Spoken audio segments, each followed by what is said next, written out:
Frumoși mei dragi, ce faceți, dragilor? Bine ați venit la etalarea bonus. Bineînțeles, un pic mai târziu, ca întotdeauna, la fel cum fac întotdeauna, dar na. Am avut și o perioadă în care mi-am dat voie să petrec mai mult timp cu cei dragi, să ne mai plimbăm, să ieșim din rutină. Au fost și sărbătorile, dar na, nu este o scuză, este pur și simplu, uite, o destăinuire, să zicem așa. A început un nou an, așa că vă doresc să fie cât mai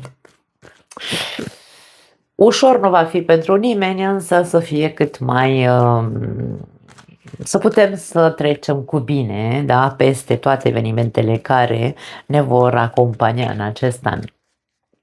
Hai să vedem primele mesaje, dragilor, pentru voi, pentru raci. Primul mesaj: acceptare,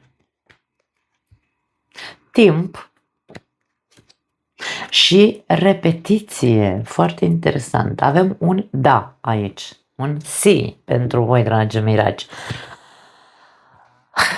Ok, în primul și în primul rând aș spune că este vorba despre a-ți da timp. Dă-ți timp pentru a accepta o situație. Poate este o situație mai stresantă pentru unii dintre voi, pentru că e ceva ce se repetă. În ultima perioadă a avut parte de o repetitivitate. Nu contează fiecare cu ce s-a repetat în viața lui. Aici nu se specifică ce se repetă. Însă aici e vorba despre ok. Respiră, inspiră, expiră, dragă rac, și acceptă că este doar o perioadă în care tu va trebui să pur și simplu să nu faci nimic. Doar va trebui să-ți menții calmul, chiar dacă încă se va mai repeta un anumit scenariu în viața ta. Asta e, nu lăsa să te sufoce, nu lăsa acel eveniment, nu lăsa acea situație să te ducă la fund așa, da? Nu. Sau să te tragă în jos. Încearcă să fii, aici avem un da, încearcă să fii cât mai prezent în viața ta, încearcă să fii cât mai optimist, încearcă să fii cât mai deschis, nu știu, cât mai pozitiv, da? Hai să vedem alte mesaje pentru voi.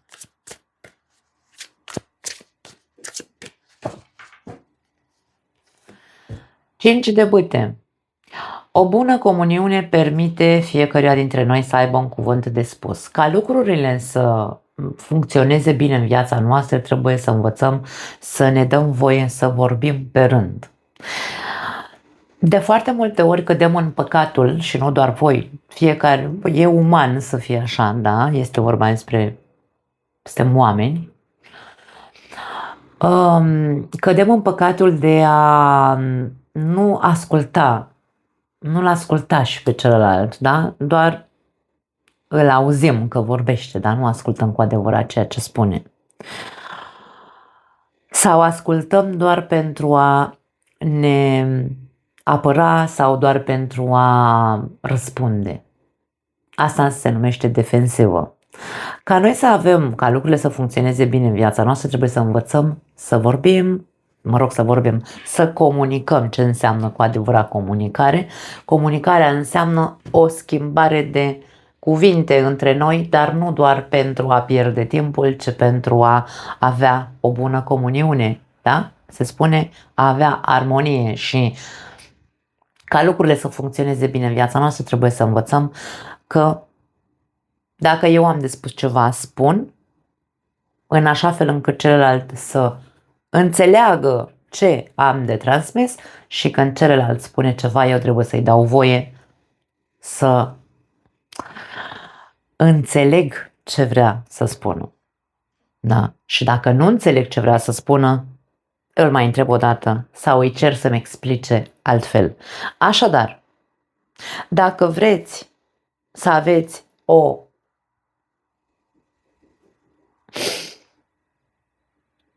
energie bună între voi și cei din jurul vostru, învățați să-i ascultați și învățați să comunicați în așa fel încât să vă faceți înțeleși. Asul de spade. Uite-te la tine, ești plin de idei sclipitoare. Asul de spade, fiecare as în parte, știm din cursul de tarot, fiecare as în parte este un nou început, este asul de spade, este asul adevărului, este asul rezolvărilor, însă să nu uităm că sabia, da, spada are două tăișuri. Fiind în contextul de 5 de bâte, care 5 de bâte este hai să o numim provocare sau o ceartă, sau, da, pentru mine sunt certuri tâmpite 5 de bâte, sau discuții contradictorii, o ținem fiecare pe a noastră, da? Aici, în contextul axului de spade, dacă tu vrei să rezolvi o situație, trebuie să-ți iei o discuție cu cineva, sau, mă rog, să ai o discuție cu cineva. Fă-o, însă nu pentru a isca un conflict, sau dacă vezi că se iscă un conflict, dă-ți seama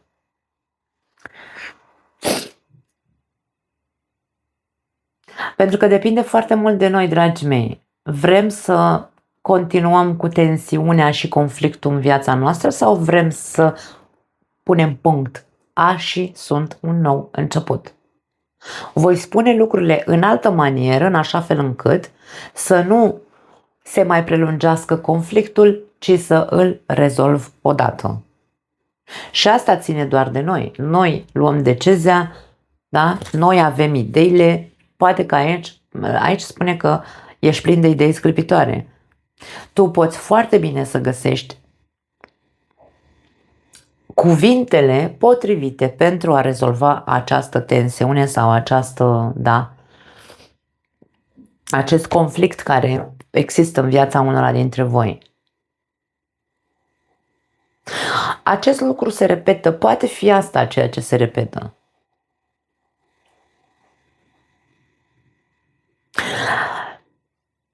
Îmi vine un mesaj care are legătură cu această acceptare pentru unii dintre voi, nu știu pentru cine, dar nu contează, voi vă veți regăsi, cei care veți rezona cu acest mesaj.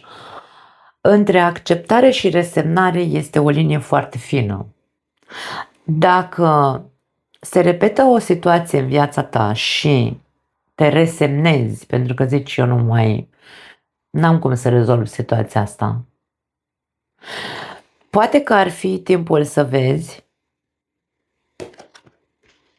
că nu este despre resemnare sau despre a accepta și a zice o las așa că n-am ce să fac, ci să te, îmi vine să spun, să te îmbărbătezi, nu știu de ce îmi vine așa mesajul, și să pui, domne, punctul pe I. Hai să rezolvăm, pentru că aici e nevoie. Asul de spade cere rezolvare, da? Poate că este timpul să existe o ceartă pentru voi.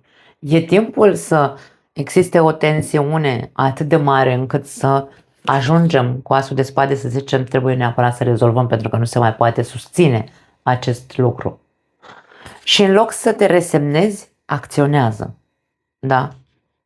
Pentru alții dintre voi situația nu se poate, situația asta care se repetă are nevoie de timp, are nevoie de tine să accepti că da, n-am ce face, trebuie să aștept momentul potrivit. Dar din nou aici vorbim despre trebuie ca tu să fii bine cu tine în acest timp în care trebuie să aștepți. Ca tu să fii bine trebuie să înveți că și tu ai dreptul să spui ceea ce simți. Ai dreptul să spui lucruri. Caută-ți cuvintele, îmi vine să spun. Caută-ți cuvintele potrivite pentru a exprima ceea ce tu simți în legătură cu această, nu știu, situație care se repetă. 3 de cupe. Reunește-te cu clanul tău. Dragă rac, voi sunteți regii și reginele clanurilor, da? Voi sunteți cu clanul, cu familia. Treiul de cupe ne arată o comuniune sau o comunitate de persoane, pot fi prieteni, pot fi, da, treiul de cupe este cartea sărbătoririi, treiul de cupe este cartea voii bune, treiul de cupe cartea, nu știu, a acelei comunități, acelui clan. Poate că această situație care se repetă are legătură cu familia sau cu prietenii sau cu cei care tu îi consideri ca fiind parte din familia ta. Există o situație, o tensiune între tine și cineva din clanul tău. Reuniți-vă, stați de vorbă ca să puteți să rezolvați ce e de rezolvat. Poate că aici nu-ți spune să aștepți, să lași timpul să treacă pentru că nu ai ce să faci, ci mai degrabă ți se spune ajunge cât ai înghițit și ai tăcut și ai înghițit, este timpul să ieși din roata repetitivă și să fii tu cel care începe discuția. Discuție care trebuie să fie clarificatoare cu punctul pe I, cu cei apropiați ție. Poate că e doar asta. La capătul cărților avem doiul de cupe. Doiul de cupe este cartea, hai să numim sufletelor pereche dacă vrei, da, a celui cu care tu ai o afinitate foarte bună. Nu neapărat vorbim despre iubire aici, contextul deocamdată nu arată că ar fi despre iubire, însă este despre cineva. Situația are legătură cu cineva cu care tu ai sau ai avut o afinitate foarte bună. Poate să fie un prieten, poate să fie un partener, poate să fie cineva din familia ta, poate să fie un copil, poate să fie oricine cu care tu ai acceptat multe lucruri, ai tăcut și ai înghițit și e cazul să nu mai faci. Unii oameni sunt ca dovleacul pentru condimentul tău, este mesajul acestui doi de cupe. Vrea să zică că sunteți într-un fel sau altul identici și la fel nu, însă pe acolo sunteți foarte, foarte asemănători. În ce? Voi știți. Voi știți. Cel mai bine, nu am eu de unde să știu care era afinitatea dintre voi, care era, că unul era dovleacul și celălalt era condimentul și când le unești faci o bună plăcintă de dovleac, nu-i așa? Vorbim aici despre acest gen de uniune între tine și această persoană. De ce sunteți în conflict acum? De ce lucrurile nu mai funcționează? Căutați răspunsurile, dragii mei. Aici avem asul de spade care poate că asta spune. Este timpul să cauți și să rezolvi problemele pe care le aveți.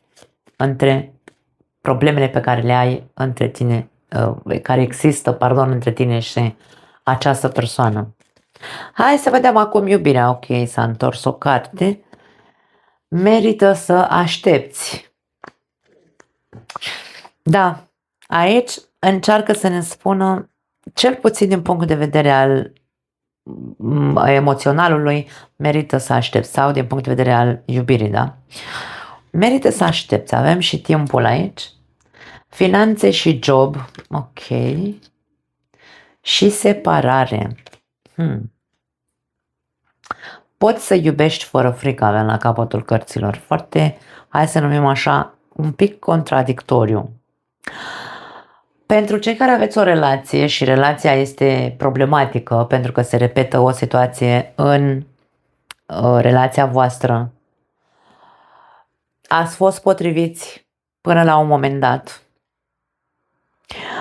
Problematica care se repetă pare că este una de fiecare dintre noi suntem căpoși, o ținem pe a noastră, niciunul dintre noi nu vrea să cedeze. Cinciul de bâte e o carte în care, dacă ne aducem aminte, unul trage de o funie într-o parte și celălalt trage de cealaltă parte a funiei. Așadar, niciunul dintre noi nu vrea să lase de la el. Vorbim despre încăpățânare posibil. Poate sunt probleme și din cauza banilor, discuții în legătură cu banii, cu jobul, unul muncește, celălalt nu muncește. Pot fi multe lucruri de genul ăsta. Eu nu am de unde să știu într-adevăr care este esența problemelor, însă pot să spun că sunt legate de aceste lucruri. Primul care spune merită să aștepți. Sincronicitățile divine acționează în viața ta amoroasă. Acum, aici vorbim despre îngerii iubirii. Mesajul poate că vrea să spună ceva, însă eu nu consider că se întâmplă nicio sincronicitate în viața noastră dacă noi nu participăm în viața noastră. Dacă stăm așa să treacă timpul pe lângă noi fără să acționăm în niciun fel, nu avem ce sincronicități să se întâmple. Sincronicitățile se întâmplă în defavoarea noastră când stăm și dormim în papuci, cum zic eu. Da? E ca și cum aici trebuie să faci lucrurile să se întâmple, nu poți doar să stai. Ca să se întâmple o sincronicitate, nu trebuie doar să stai. Aici spune merită să aștepți, dar e ca și cum mie vine să spun așteaptă momentul potrivit în care tu să scoți subiectul pe masă, că poate nu e vorba despre azi vezi etalarea și mâine trebuie să faci lucrul ăsta. Nu, e ca și cum caută momentul potrivit să spui anumite lucruri, să spui ceea ce ai de spus. În cazul în care aceste probleme care se tot repetă între voi doi, da? Ceva nu-ți mai convine, spune, fă-o. Dacă sunt probleme din punct de vedere financiar aici, ce să zic, aici zice că viața ta amoroasă trece în acest moment prin probleme financiare sau poate banii sau lipsa banilor sau faptul că unul muncește, celălalt nu, aduce o tensiune destul de mare sau poate reproșuri aici cu asul de spade, reproșuri continuate, că vezi, Doamne, doar eu muncesc, tu nu faci nimic, habar n-am, chestii de genul. Și aici avem separare. Vorbiți despre acele probleme care există între voi și mesajul cu separarea spune se anunță o perioadă departe de partenerul de viață. Nu aș spune că e vorba de o despărțire neapărat. Pentru unii dintre voi poate da, poate deja s-a întâmplat.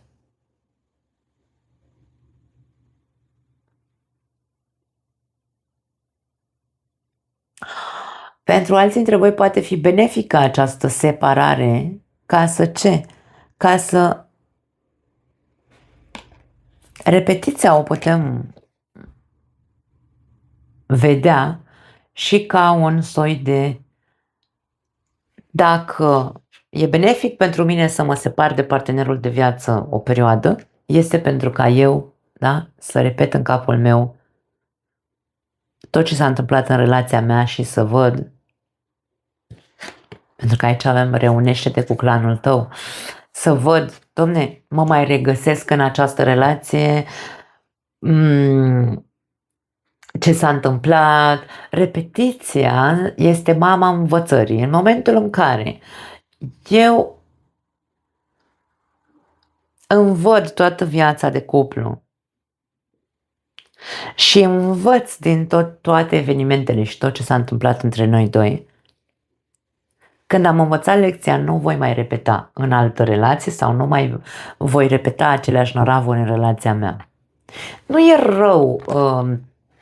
De foarte multe ori considerăm că, vezi, Doamne, dacă ne separăm de partenerul de viață, este definitiv sau este pentru totdeauna. Nu, câteodată este foarte benefic să ne luăm o perioadă, să ne separăm o perioadă ca fiecare dintre noi să stăm să Evaluăm, domne, cum a fost, de ce am ajuns aici, ce putem să facem, doar atunci rezolvăm cu adevărat lucrurile. Sau doar atunci ajungem cu adevărat la concluzia, da, domne, cel mai bine e ca noi doi să nu mai fim împreună, pentru că nu avem ce să mai facem împreună. Da?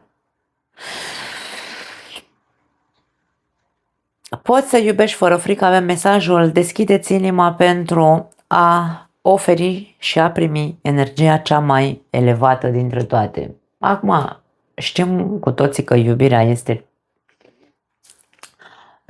practic dragostea este sentimentul cel mai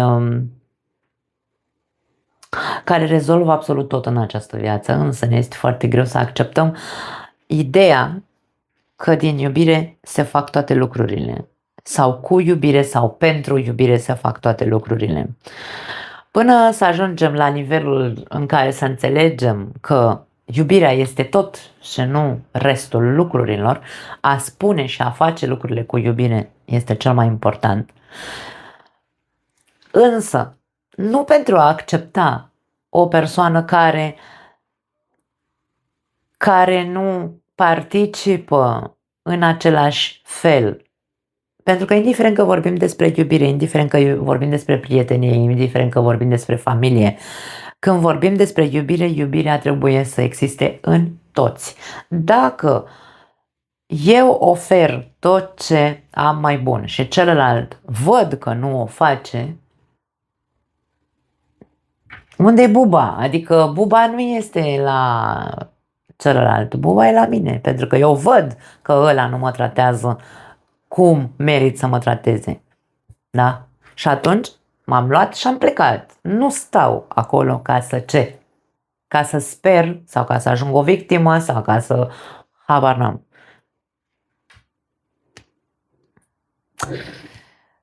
Da. Pentru cei singuri.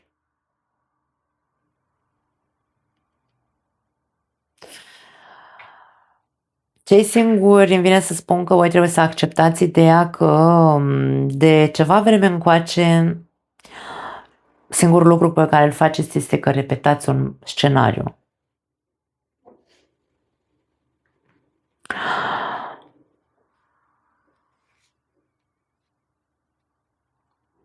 Poate că unii dintre voi v-ați despărțit recent de cineva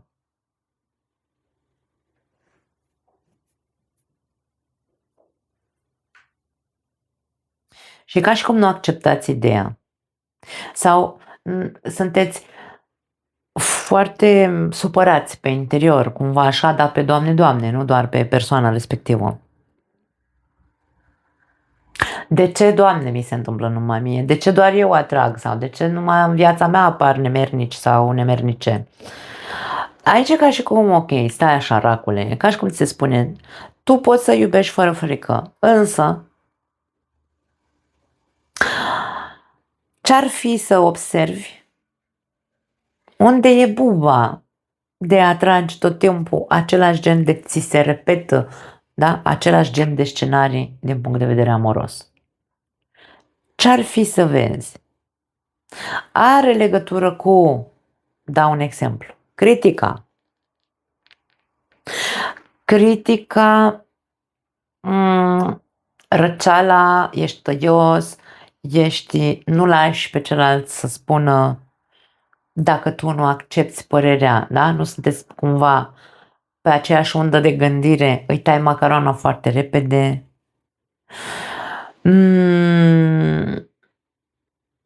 Are legătură cu banii, dacă nu are o situație financiară bună sau un statut sau un ceva, nu te interesează persoana. Are legătură cu orice altceva în afară de ce înseamnă iubire? Gândește-te. Încearcă să repet în capul tău, cum am zis mai devreme, încearcă să reevaluezi și să vezi de ce, Domne, de ce mi se întâmplă numai mie anumite lucruri? Pentru că în această viață majoritatea lucrurilor care ni se întâmplă sunt despre noi, pentru că noi trebuie să vedem ceva la noi. Nu e despre celălalt, nu e despre evenimentul în sine, nu e despre nimeni altcineva. Viața e mult mai inteligentă sau este atât de inteligentă încât ne aduce evenimente care să ne facă să vedem ceva la noi. Nu ni s-au explicat lucrurile astea, e foarte complicat de acceptat. Dar dacă accepti această idee, e posibil să vezi că merită să faci o corecție, vine să spun, în cum ai făcut lucrurile până acum sau să corectezi ceea ce se repeta în relațiile tale în mod constant, de nu ai o relație în ziua de astăzi.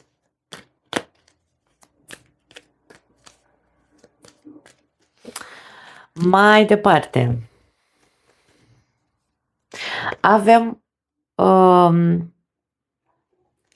soția sau logotnica aici. Vorbim despre un compromis. Pentru cei singuri poate apărea cineva în viața voastră, iar pentru cei care aveți o relație putem să vorbim aici despre faptul că femeia din această relație poate să fie cea care a tăcut, a înghițit și s-a compromis în totalitate în această relație. Avem o situație romantică și dulceață, avem trandafiri aici. Pentru cei singuri, dragii mei, poate apărea cineva în viața voastră în această perioadă sau, mă rog, în următoarea perioadă. Dar atenție să nu fie ceva, hai să spunem, care să se repete. Încercați să observați, fiți foarte atenți și insist, priviți-vă și vedeți dacă e ceva ce se repetă în comportamentul vostru. Pentru că până la urmă aici se vorbește, în această etalare se vorbește despre optimism, despre voie bună, da, cu 3 de cupe, despre acceptare, despre un mare da aici, da, tot o acceptare, un soi de acceptare.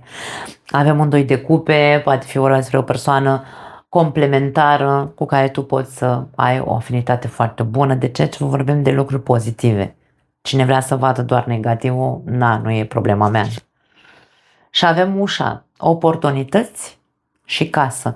Pentru unii dintre voi putem să vorbim despre o separare, deja să trăiți în case diferite sau, mă rog, să luați decizia să vă mutați din casa în care ați avut relația.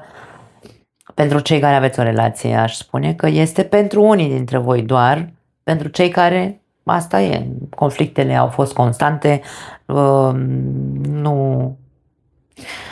nu se mai poate accepta situația sau ai stat și acceptat prea mult și acum e momentul să iei o decizie cu asul de spade. Acum, putem să vorbim despre o oportunitate de a vă muta împreună în cazul în care aveți o relație, cei singuri, ați cunoscut pe cineva, la locul de muncă poate să fie pentru unii dintre voi, cineva care s-a separat recent de un partener sau, atenție, poate să fie o altă variantă, merită să aștepți această persoană pe care doar ce ai întâlnit-o, chiar dacă este în proces de divorț. Putem să vorbim despre unii dintre voi care ați cunoscut pe cineva, dar această persoană încă nu este oficial despărțită. Putem să vorbim despre un compromis sau un început de relație, dar este un început destul de accelerat, ar putea să fie în acest caz pentru unii dintre voi.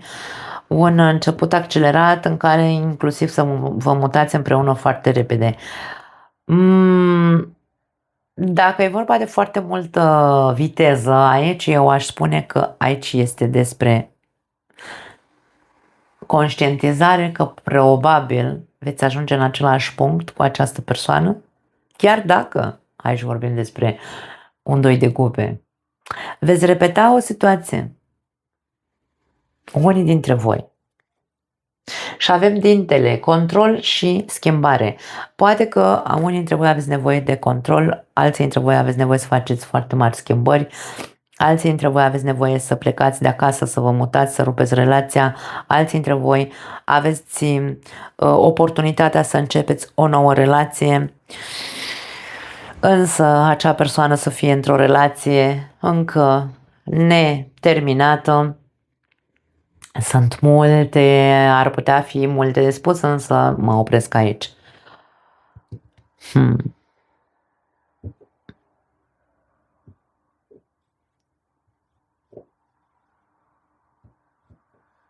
Da. Hai să vedem ultimele mesaje pentru voi.